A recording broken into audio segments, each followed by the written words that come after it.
हर साल करोड़ों श्रद्धालु माता वैष्णो देवी के दर्शन के लिए त्रिकुट पर्वत की कठिन चढ़ाई करते हैं। ये यात्रा सिर्फ एक धार्मिक यात्रा नहीं है, बल्कि आस्था, विश्वास और आत्मिक शांति का अनुभव है। जब भक्त गुफा के अंदर पहुंचते हैं, तो वहां उन्हें कोई मूर्ति नहीं दिखती, बल्कि 3 प्राकृतिक पिंडियों के दर्शन होते हैं। बहुत से लोग इन पिंडियों के दर्शन करके लौट आते हैं, लेकिन इनके गहरे आध्यात्मिक अर्थ को नहीं समझ पाते। वैष्णो देवी को त्रिशक्ति का प्रतीक माना जाता है, जो जीवन के 3 महत्वपूर्ण पहलुओं को दर्शाती है। वैष्णो देवी यात्रा की शुरुआत कटरा से होती है, जहां से लगभग 12 से 13 किलोमीटर की चढ़ाई करनी होती है। ये रास्ता चढ़ाई से भरा होता है, लेकिन हर कदम पर जय माता दी की गूंज श्रद्धालुओं को आगे बढ़ने की शक्ति देती है। रास्ते में कई महत्वपूर्ण पड़ाव आते हैं, जैसे बाणगंगा और अर्धकुमारी, जहां भक्त थोड़ी देर रुककर विश्राम करते हैं। इस यात्रा की खास बात यह है कि यहाँ हर व्यक्ति एक ही भावना से जुड़ा होता है, भक्ति और विश्वास, चाहे कोई अकेला आए या परिवार के साथ। इस यात्रा में हर कोई खुद को माता के करीब महसूस करता है। अर्धकुमारी गुफा वैष्णो देवी यात्रा का एक महत्वपूर्ण और आध्यात्मिक पड़ाव है।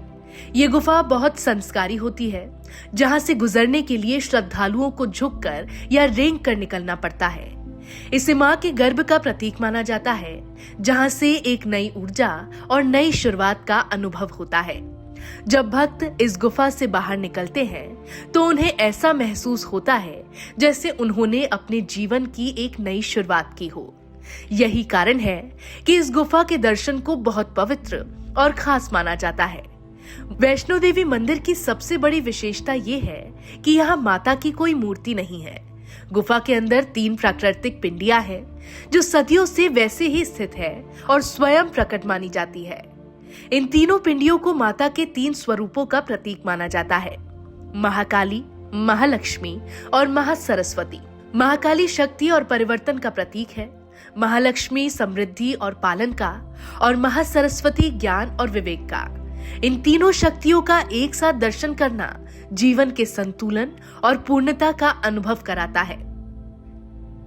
वैष्णो देवी का मुख्य भवन समुद्र तल से लगभग 5200 फीट की ऊंचाई पर स्थित है। इस ऊंचाई तक पहुंचना आसान नहीं होता, लेकिन यही इस यात्रा को खास बनाता है। रास्ते में थकान और कठिनाई जरूर होती है, लेकिन माता के नाम का जप हर मुश्किल को आसान बना देता है। ये यात्रा हमें सिखाती है कि अगर विश्वास मजबूत हो, तो कोई भी कठिनाई हमें रोक नहीं सकती। यही कारण है कि इस यात्रा को एक आध्यात्मिक साधना के रूप में देखा जाता है। बहुत से लोग ये नहीं जानते कि वैष्णो देवी यात्रा तब तक पूरी नहीं मानी जाती, जब तक भैरवनाथ मंदिर के दर्शन न किए जाएं। ये मंदिर मुख्य भवन से कुछ दूरी और ऊंचाई पर स्थित है। यहाँ तक पहुंचना थोड़ा कठिन जरूर होता है, लेकिन भक्त पूरी श्रद्धा से इस यात्रा को पूरा करते हैं।